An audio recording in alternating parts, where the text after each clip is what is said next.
I'm going to talk through a few different projects that I've done that led me to blockchain. So this is the first one, because there's a sample of those couple things, so I want to give a little kind of context for what's in the exhibition space next door. And the first thing came from a show that I did at the Serpentine Gallery in London called Products for Organizing back in 2015. And this is when I first made artwork about blockchain. I tried to do a show which was kind of framing a history of hacker-led innovation as products for management. So kind of like diagram and illustrate that path from hacking to innovation in and out of institutions and organizations and companies. So I made a series of server rack sculptures like the one that you see in here.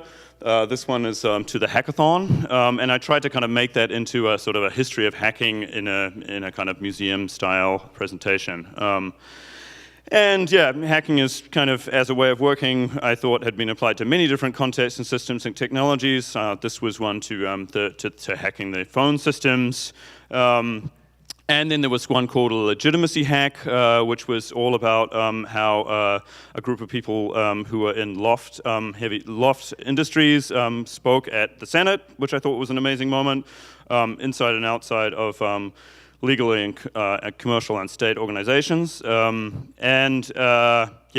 I was kind of making like products almost that repackaged a version of that history as products and put them alongside a selection of formalized organizations, workplaces that celebrate similar values from the GCHQ to Apple. I did a bunch of sculptures of those buildings as well. But what was cool is that some people who are in that community and who are in this community kind of came to visit it. So this guy, Joe Grand, who was part of Loft Heavy Industries, came and made his own kind of blog response to it. Took photographs of himself next to the artwork, which he was featured in, which is really cool. Then he took a photo of this artwork that you see in the next room, which was all about my first foray into cypherpunk and kind of like trying to track what kind of code breaking and code making and cryptography was to hackers in that space. So that's where that work is, slightly out of context. That led me on to a longer project called Blockchain Future Stage, which I did for the Berlin Biennale in 2016. And I did it in this building in Berlin, which is where I live. I don't live in this building, I live in Berlin. But the people lived in this building for a while because it was a communist building. It was actually the head, it was like the kind of headquarters for the Communist Party during the GDR period. And now it's a business school, would you believe, which is beautifully poetic. I'm interested in politics and the forms around politics, and so what was great as well about this building is that it's half the business school and it was just half empty. So me and the disc curators managed to kind of wrangle them down to let us put part of the Biennale in the empty part of this former communist building. And it was the perfect scene for my explorations into blockchain. So I made in this building, in the other half of it, in this room, a kind of a fake trade fair for different blockchain companies that I saw emerging in 2016. And I wanted to kind of like do it as a sort of a diagram for some of the ideology and kind of ambitions of what was going on in the blockchain space, which I saw as kind of many and various. So I chose 3 examples to put in there. And as you'll notice in the background, there's this quite amazing mural, which is actually from the original building's usage. And it's done by a prominent communist artist from that period who did a lot of the metal work around Berlin. And it's kind of like a dove flying over industry, so kind of peace delivered by industry, which I think is something which resonated also with some of the ambitions of the blockchain community that I tried to formulate. So the first company that I used was Digital Asset, coming out of the finance industry. Blythe Masters is a legendary finance-ition person.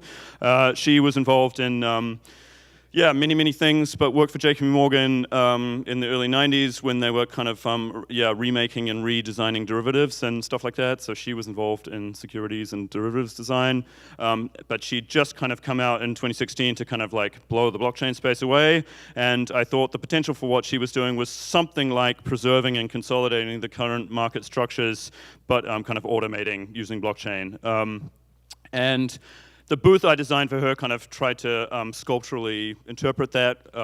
So it's quite a conservative booth. It's quite a kind of, yeah, how would you say it? Like a sort of, it uses a bank aesthetic. It uses graphics which kind of come off traditional money designs. And at the center of each of the booths, I wanted to design a kind of a product that I thought would encompass some of what was happening in the geopolitical space around blockchain. And I decided that designing a series of postage stamps would be a cool way to do that. So it's as if each company had kind of designed a postage stamp that they were using to promote their vision for the future of the world. So I designed a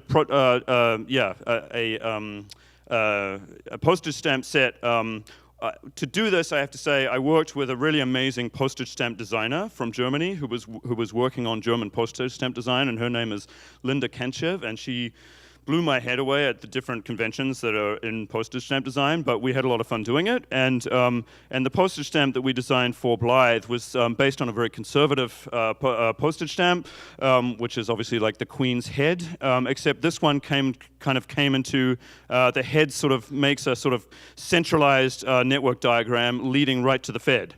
So that was what we thought for that one. The second person and the second company that I focused on is 21 Inc., which is now defunct, but those of you in the blockchain will know Balaji and his work well. I thought the potential for that was his idea was that that the market becomes inseparable from communication, and he kind of has a kind of tech leg post-national free market vision.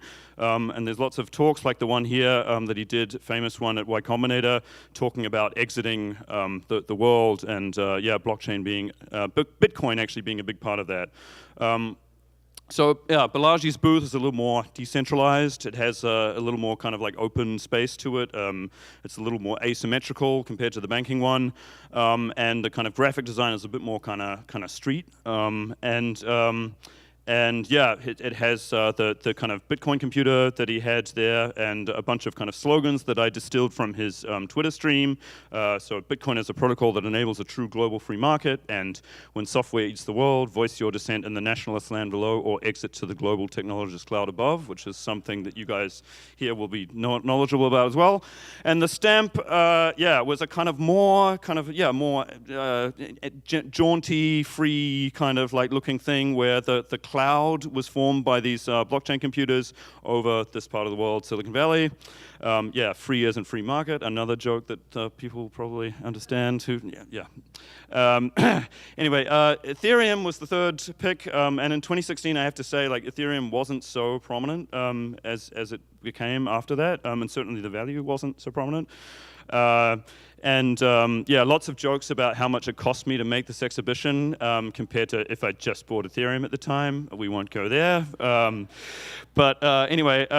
So for that one, I did this thing where I thought this was the most radical presentation that I wanted to do. So instead of like building a booth, I actually got permission to rip open the carpet to produce the booth, cut a hole in the communist space, and got a graffiti writer to come and kind of tag on the branding on the underside of the space there. The stamp I designed was kind of like a stamp that ate itself. It sort of has perforations going all over the space. Some familiar figures in the background, Paul Barron there, but also Van Mises and Hayek looming over the background there. Blockchain for alternative governance. What was really cool about that exhibition as well at the time, this is something for those of you who don't spend so much time in Berlin won't know, but it's a nice little tidbit. Out the window you see a construction site, and that's actually a reconstruction of a Prussian palace that they're doing right now, and they bowled another amazing communist building to build that again. So this idea of kind of what design structures mean politically was like really very present in that presentation. So I wanted to kind of do more work around these companies, and I wanted to kind of make it a little bit more portable, so it didn't need the communist building to kind of like understand all the references. So I thought, what are kind of things that can take that away? And I thought a great space for diagramming and telling narratives was redesigning editions of board games. And I thought Risk was a great one for blockchain. There are lots of cool editions of Risk, including this really dope one for Star Wars, but there's like literally hundreds hundreds of these things. And I wanted to do like a Star Wars, I wanted to do a Risk edition for the 3 different blockchain companies. And I made kind of giant display versions of them. This is the one for Blythe Masters, and it's called Capital Markets Blockchain Conquest. I wrote a series of rules. So in Risk Capital Markets Blockchain Conquest, you battle competing enterprise software companies to streamline outdated IT systems, lay off bookkeepers, and provide the best blockchain technology solutions. The goal is simple: to conquer the world, one financial capital at a time, until you're the only digital financial services provider left on the map. And with this risk design, I actually kind of, instead of countries, you actually only have financial capitals. So like, instead of several countries actually, so the entire Southeast Asia is Sydney, for example, and yeah, et cetera, et cetera. I also reskinned all the armies involved, so you have an individual banker modeled on Blythe as your kind of single piece. Your more substantial piece would be the federal bank, and then the corporate tower is your most heaviest piece of artillery. You have this kind of dice system as well. Fiat currency versus kind of regulation as you attack and defend. For the second one, for Balaji's one, I did blockchain conquest tech venture, this one you had instead of like a whole global market, you had onshore and offshore, and you would kind of build up into the cloud. So you had a vertical element to it as well, and so you can see these kind of plexiglass cloud elements that go there. Each sector was only a kind of a sector of a market. So geography had gone; it was only markets onshore and offshore. That's right. You have the nationalist land versus the technologist cloud, of course. Yeah, it's going from his tweet stream. Wait a minute. Oh, there we go. In Risk Tech Venture Blockchain Conquest, the goal is simple: colonize the cloud faster than your competitors with Silicon Valley solutions to outmoded sectors of life and economy. Once you've moved your tech ventures beyond nationalist borders, scale them to mass market and be the first to build a self-sufficient society run entirely on the latest tech. You have your visionary founder there, you have your blockchain computer, and you have your decentralized network pieces. And you have your fiat currency versus poker-chipped versions of cryptocurrency as your dice there. Last one, and closest to the Star Wars edition, as you might see in the design, is space is the place. The Earth is gone, and there's only a kind of idealized geometry left instead of geography. So this is this particular. I'm sure people who know about math and geography will recognize this design. But there's just daps on this idealized space of geography, geometry rather. In Risk Crypto Anarchist Blockchain Conquest, you compete other libertarian crypto collectives to develop the most radically decentralized modes of commerce and governance. The goal is simple: occupy all the decentralized application dApp nodes on the Ethereum blockchain platform before your competitors and watch the new world form from the rubble of the old. You have a futurist warrior, an alien made out of the 4chan, GitHub, and Reddit logos smashed together, and a kind of Ethereum spaceship there as your players, and you have your crypto token plus just magic card figures as your other dice. So after thinking about what these corporate, not corporate, but kind of different developments were on the blockchain, I read this book by Jonathan Bella, which is one of the more optimistic theorists around what blockchain might be that I could find, because I wanted to kind of look at what a utopia might look like in a more granulated way, which is, and I read this great quote from him: what if it were possible to use cryptocurrency and computational metrics to create value abstraction without value extraction? What if the expressivity of financial media could be made to express an anti-capitalist message and create cooperative platforms? What if it were becoming possible through a democratization of financial tools and decolonization of finance to redefine what is valued? And I thought, oh great. So then I thought of another kind of board game I could throw it onto, and I thought Game of Life would be a wonderful one, also because you know what the other Game of Life is, the Conway's Game of Life. I thought that was like a cute thing to look at, what the life of the future might look like. I did a bunch of drawings and collages based on that, centralization, decentralization, themed things.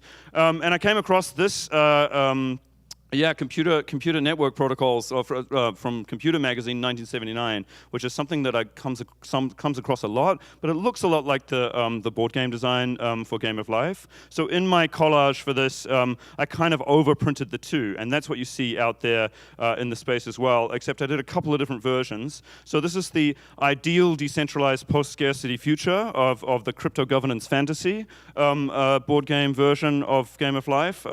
It has lots of different moments on there where you kind of can redefine value and encode social smart contracts. I tried to pontificate on exactly what all the best possible alternatives could be out there on the different squares for what an idealized world in the way of Bella might look like. And you can kind of read the details out there because we literally have the piece. So all users are owners. There's an encoded social smart contract. There's a crypto post-scarcity, etc., etc. And then I thought, though, in the background, there were also kind of going to be ghosts to this idealized system. So this is one of the ghosts, the possible inventor of game theory, who's obviously important for crypto world. So a ghost of John van Neumann is floating over the top. A ghost of this guy, Murray Rothbard, is also floating over the top. A ghost of this lady is also floating over the top with the actualized self. And Timothy May also are in the background. So yeah, this is the version that you see out here in the hallway is the haunted ideal decentralized post-scarcity future with the ghosts of crypto governance fantasy over the top of it. And that's where you see these guys floating. And I just want to leave you kind of with one idea because there's a lot of thought about of utopia and kind of modeling utopia. Another project which I won't talk about, I did recently in my home country of New Zealand, which took, Settlers of Catan, a very popular game, also with Reid Hoffman. It's Reid Hoffman's favorite game, but I remodeled that to look at some of the possible narratives around neocolonialism and utopia in the Silicon Valley space and in crypto and things like that. And there's this kind of quite great story that Mark O'Connell wrote when he came down and spent some time with me and some other people in New Zealand and talked to people about why there's fantasies to New Zealand of a kind of like post-utopia world sometimes. And in that, he talked to this quite amazing thinker, Kylie Quince, who is a kind of top Māori indigenous scholar in New Zealand. And she said, any invocation of New Zealand as a utopia is a giant red flag, particularly to Māori. That is the language of emptiness and isolation that was always used about New Zealand during colonial times, she said. And it was always, she stressed, a narrative that erased the presence of those who were already here. So I think when we're kind of thinking about, idealized futures and different ways of governance and different systems that can enable that, it's also important to think about some of the negatives of what that type of thinking produced in the past. Thank you very much for listening.